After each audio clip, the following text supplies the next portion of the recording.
নমস্কার বন্ধুরা, আজকের আপনাদের সামনে নিয়ে এসেছি ঢ্যাঁড়সের কালিয়া। ঢ্যাঁড়সের কালিয়া আমি কেমনভাবে করব আপনারা দেখতে থাকুন। কত সুন্দর টেস্টি লাগবে, কিভাবে কি দিতে হয় আপনারা দেখতে থাকুন। আমি এবার ঢ্যাঁড়সটা কিভাবে বানাতে হয় দেখি। দেখুন বন্ধুরা, এবার ভেন্ডিটা কেমনভাবে কাটতে হবে দেখুন। এই মুখের ধারে একটু কেটে দিলাম, সামনের দিকে একটু, পিছনের দিকে একটু কেটে দিলাম। এরকমভাবে কাটবেন দেখুন। এই মুখের দিকে একটু, এই পিছনের দিকে একটু কেটে নিলাম। এরকমভাবে ঢ্যাঁড়স বানাবেন।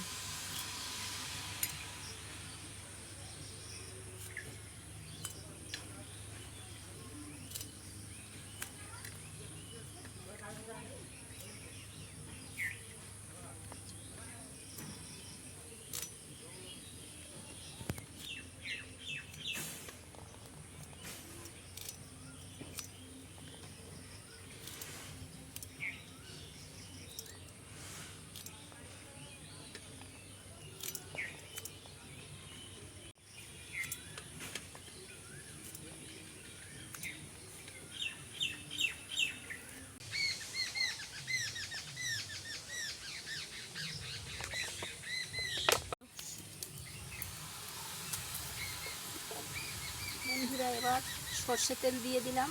সর্ষে তেল দিয়ে ভেন্ডিটা ভালো করে ভাজা করে নেব। এই সর্ষের তেল দিলাম, এবার ভেন্ডিটা হালকা করে ভেজে তুলে নেব, তারপরে রান্না করব।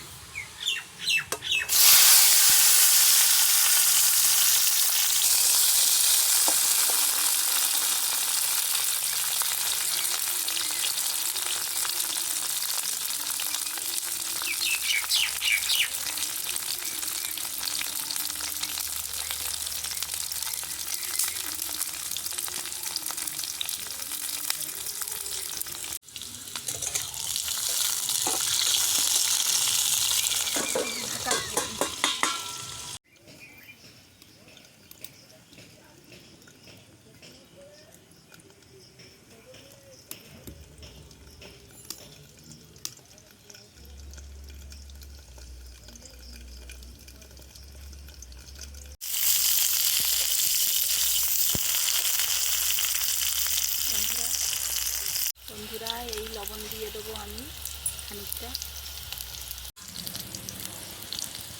এই লবণ দিয়ে দিলাম অল্প করে।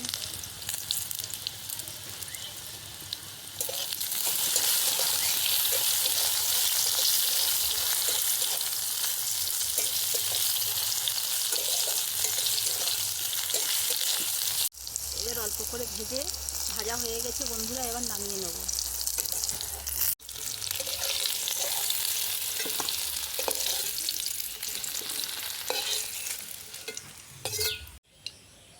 এই তেলের মধ্যে এইবার এক তেজপাতা, লঙ্কা, পাঁচফোড়ন দিয়ে নেব।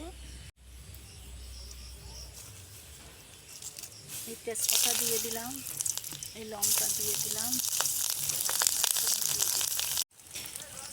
এবার বন্ধুরা এই পোস্তটা দিয়ে দিলাম।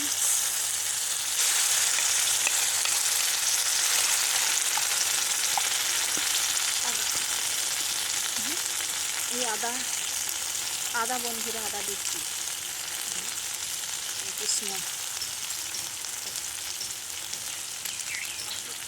এই যে হলুদ, এবার হলুদ দিচ্ছি।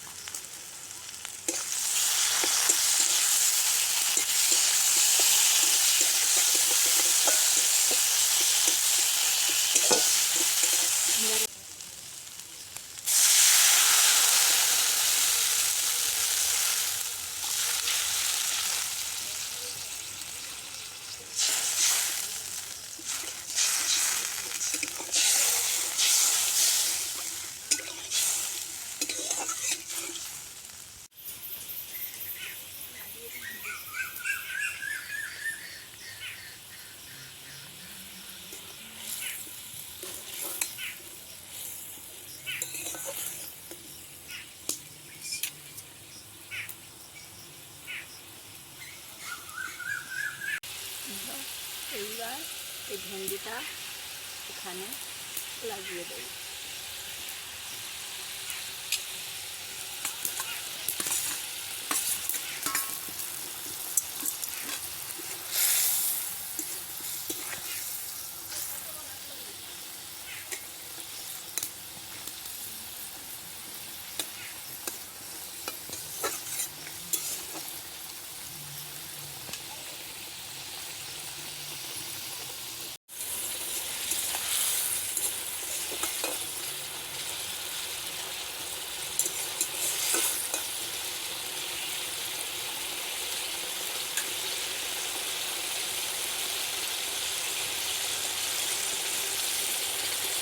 বন্ধুরা, এইবার আমার ঢেঁড়সের কালিয়া হয়ে গেছে, দেখে নিন। এবার আমি নামিয়ে নেব।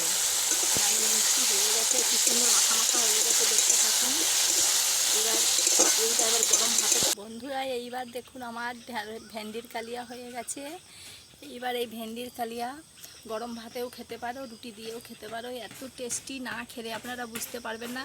আর আমার যদি এই ভিডিওটি যদি ভালো লেগে থাকে, আপনারা কমেন্ট করে দেবেন, লাইক করে দেবেন আর সাবস্ক্রাইব করে দেবেন। টাটা বন্ধুরা, নমস্কার।